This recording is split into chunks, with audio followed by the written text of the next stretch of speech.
as someone who spends a lot of her time on social media, right?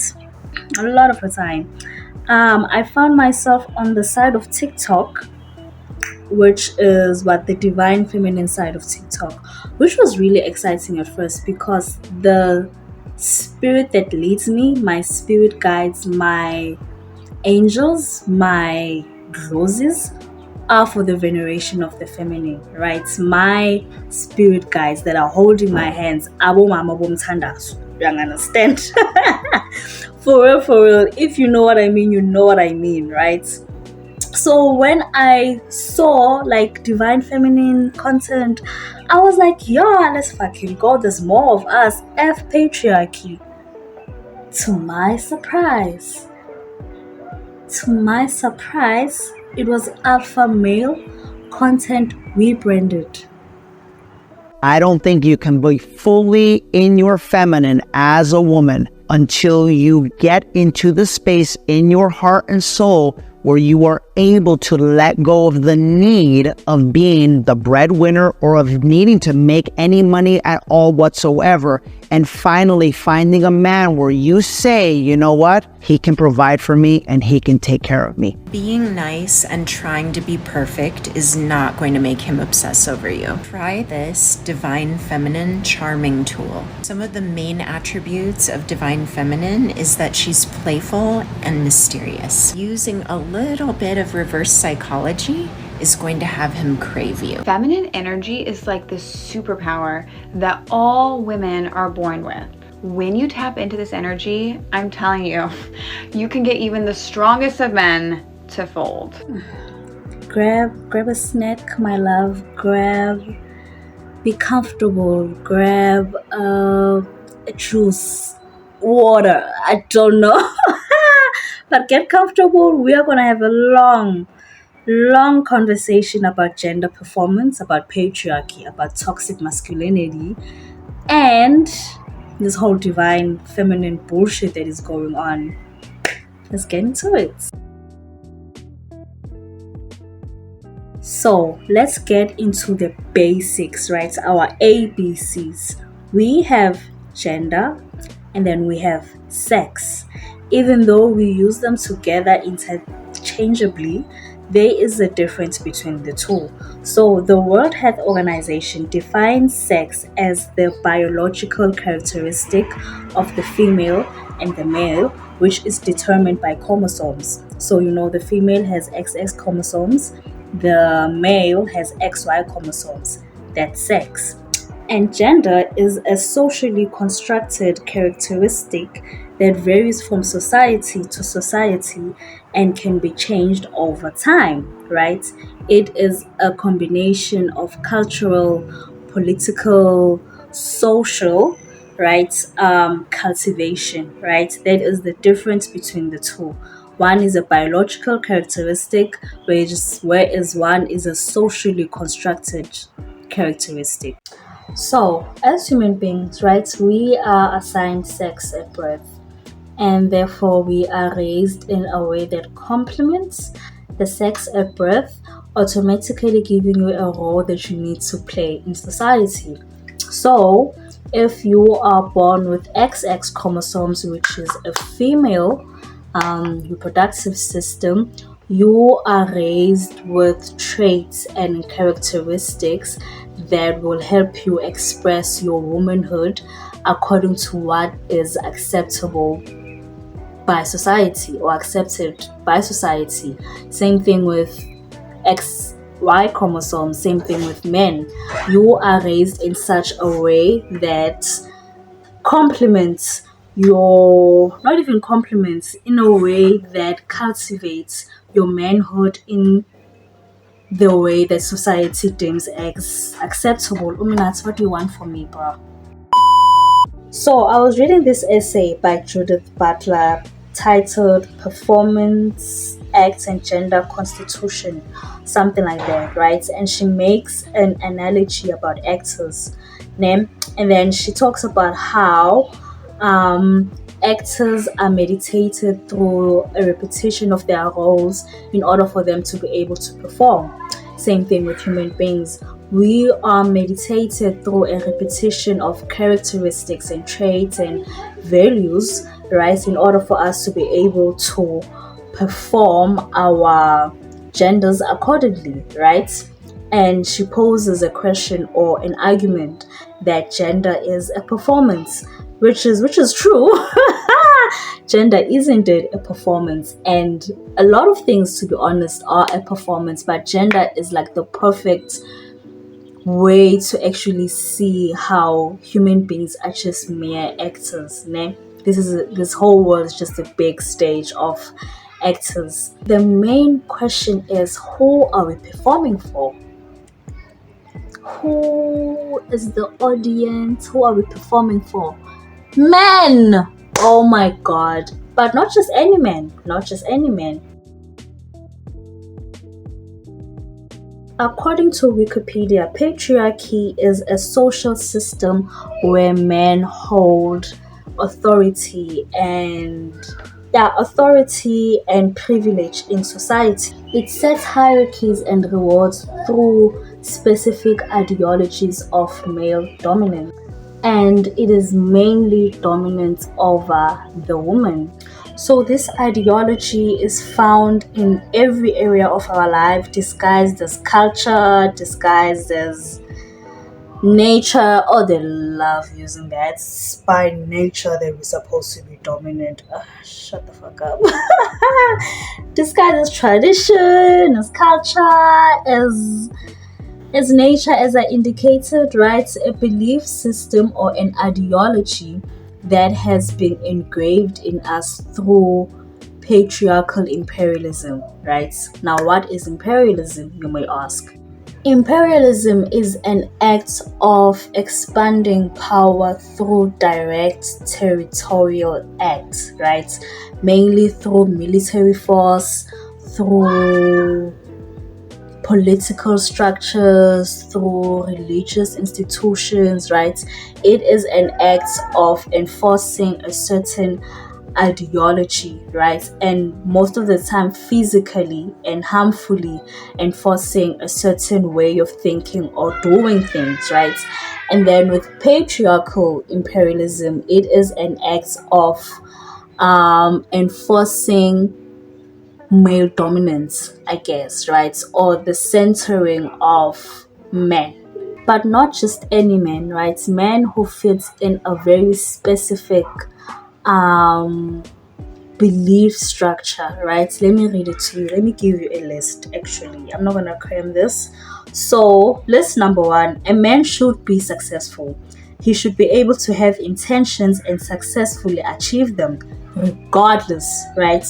Number 2, a man can have emotions, but aggressiveness, anger, and inexpression of weaker emotions such as vulnerability are more glorified. Number 3, a man should express dominance, especially sexually. He should be dominant and promiscuous because he has a penis. Woo! What a world we live in. 4 or 5 or whatever. He can mock people who are different from him because he is in the top of the hierarchy set by patriarchy. He can also use violence to express this achievement, right? Because he has the audacity. Now, this narrow idea of manhood, right, is internalized and it is glorified. And it is seen as the only way to express your manhood.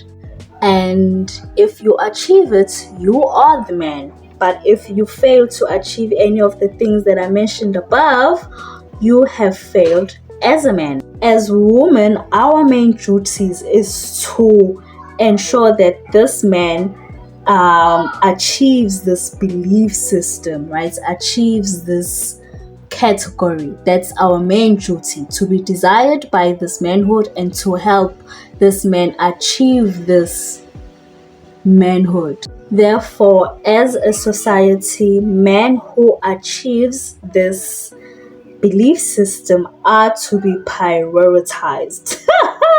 I don't know if I'm pronouncing that right, but they are important in society.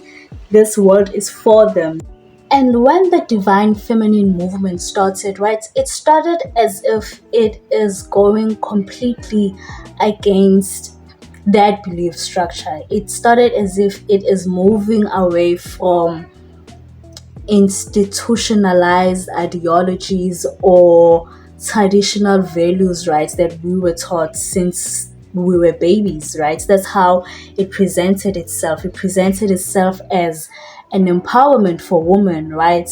It gave us bad bitch type of vibe, like boss girl type of energy, like it was for the empowerment of women, right? For us to recognize the power within us, the goddess that is within us, so that we don't keep sucking this man's toes. The more feminine you look and sound, act and smell, the more you're going to stand out from a bunch of women who act the opposite or not as feminine. So when you go in there, make sure that if they look good, you just act extra feminine, because a lot of times if a man sees a woman who looks good but is masculine, he may be intimidated, may not approach, may not ask for her number, may just watch and look from across the room. But if that lady is making everyone like melt by her voice, or if that lady is making everyone turn their heads to look, a man's gonna be like, wow. So according to social media, right, the divine feminine is soft. She is nurturing. She is emotionally intelligent, intuitive, elegant, right? Submissive. Oh, I hate the submission part. I hate it so much. But anyway, she is a caretaker, a lover. She'll strive to have straight hair, right? Does not mind cooking. She belongs in the kitchen. That's the divine feminine. That's the archetype of the opposites of this manhood, of this masculinity, of this belief system of what it means to be a man. And what social media mostly says, right? It says if you tap into this natural aura that is within you, woman, you will have a successful love life. A successful love life with a successful man. And a successful life. So because you haven't tapped into that natural aura within you, you won't live that life, that elegant life, right? So you won't have that rich life, that materialistic life. It is your fault for looking like this. It is your fault for looking like this and expecting to be in a fancy restaurant. Divine feminine energy where you are magnetic and you are attracting things to you like this, then listen up. Because one thing that you're going to need to stop doing immediately is what I'm going to talk about in this video. And it's what keeps the women that are winning at life winning, and it keeps the women that are losing at life losing. And if you are doing this, no judgment, because we've all been there and we all do it from time to time. But the second that you find yourself doing this, you need to snap out of it immediately, because it is what is repelling you away, keeping you apart from all your goals, all your dreams, everything that you want in this reality. And what it is living in a victimhood mindset. The main thing that I do not like about just this divine feminine movement, right, is that it reinforces gender performance, né? And while it reinforces gender performance, there is this element of being gaslighted, right? You are gaslighted into thinking that because you haven't been in your natural feminine aura, you are in the situation that you are in right now, right? You are not living a successful life. You are not having a successful husband. You are not in this materialistic life that you deserve, right? And it is because you haven't tapped into that natural aura, right? It's not even natural, but because you haven't embraced your femininity the way that it is socially acceptable, you won't live that materialistic life that you're looking for. And my main beef with just gender performance as a whole is that why do we put gender in basic human characteristic, or just characteristics as a whole, right? I think we should all strive to be emotionally intelligent. I think we should all strive to be able to provide for ourselves. I think we should all strive to be able to cook for ourselves. You understand? I think we should all strive to be intuitive. I think we should all strive to be able to successfully implement the things that we want to implement. It shouldn't be a matter of a man is the one that should implement or provide, and then the woman is the one who's supposed to be emotionally intelligent and intuitive. Can't all human beings be that? Why is the gender? Why is the performance? Oh my god. I hate this world.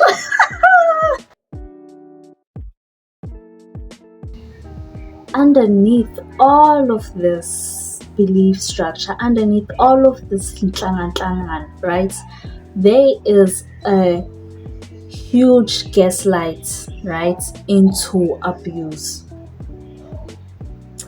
If men, right, in their natural aura, as you all say, they're supposed to be dominant, aggressive, and macho, doesn't that leave space for some sort of abuse in our spaces? Think about the men in your life who fully identify with manhood like that. Look at the rates of the femicide in South Africa, and look at the men in South Africa. See what the danger is? Are we ready for that conversation? No, because this conversation requires us to completely decenter men, and decentering men means decentering patriarchy, and decentering patriarchy means we have to decenter everything that preaches this blueprint of patriarchy, or this blueprint of manhood. And a huge percentage of this includes, I didn't want to go there today, it includes religion. It includes religion, unfortunately. Our religious ideas are very patriarchal, and we will never really decenter patriarchy if not today, not today. And remember, patriarchy is hierarchical by nature, right? At the bottom of the food chain, it's black woman, and it's white woman, then it's black man, and then it's white man, right? The white man is at the top of the food chain, and we should all strive to be at the top because of the rewards that are given to the one who is at the top. Because the one at the top is the most conforming, right, to this belief structure. He is the one that created the belief structure, right? Hence, Eurocentric imagery is most likely to be glorified, right? That's why ungafiki afro at the table. Afro at the table, my love, right? Eurocentric imagery is the one that is valued, is the one that is glorified, because it is the one at the top of the food chain. And the gag is the very same man, the very same belief structure, the very same system that we idealize so much, that we are so attached to so much. It is not just killing women only, but it is killing our men. it is killing our men. Vulnerability is seen as weakness, right? Remember when Jay Molly hopped on live, high on drugs, losing his fucking mind? What did the man say in social media? Me, I have no sympathy for people like that. If you want to kill yourself, bro. Mick. No, for real. For real. That's, dude, life is so precious. It's a blessing. But don't you also say when someone kills themselves, you're like, why didn't you speak out? So isn't this a form of speaking out? Mind you, this was during Men's Mental Health Month. The time when men literally be here on our fucking thoughts telling us how we don't care about them. But when things like this happen, when men open up about the fuckery that they go through, they are mocked. Oh my God, I want better for my people. I want better for my people. But the main thing here, the main rant is, why is it that we keep feeding into this system, right? We see patriarchy does not do us well. All it does is harm, right? We in this fuckery in the world because of this system, patriarchal system, right? Why is it that we keep feeding into something that does not serve us? Why? Is it necessary? Is it really necessary? Why can't we just start this shit over? Are we scared? What are we scared of? We have nothing to lose, guys. Literally, we have absolutely nothing to lose. The world is a shit show already. It's a shit show already. But why do we keep feeding into the system that does not care about us? Black woman, you are at the bottom of the hierarchy, my love. Bottom of the food chain. And you still feeding into a system that does not care about you? You have to be kidding me. Girl, get up. Get up. You are not a princess. You are a dragon. Yeah, that's it here. That's basically it. That's half of what I wanted to talk about. Yeah, this might be my last video on YouTube this year. But if you want more content, you can hop on Patreon. I'm a Patreon girly now. But on Patreon, it is just mainly astrology, right? Mainly astrology. And then eventually I'm gonna gravitate towards story times. Yeah, but I feel like story times, you guys are gonna pay for that. Story times about my personal experience on religious psychosis, how I went from being a Christian to be a Chakrahan, how I dated a guy who wanted to convert me. Those ones are Patreon levels, but pay premium Patreon level. But yeah, if you want more content on astrology, I guess you can check that out. You can check my Patreon account. And until then, bye.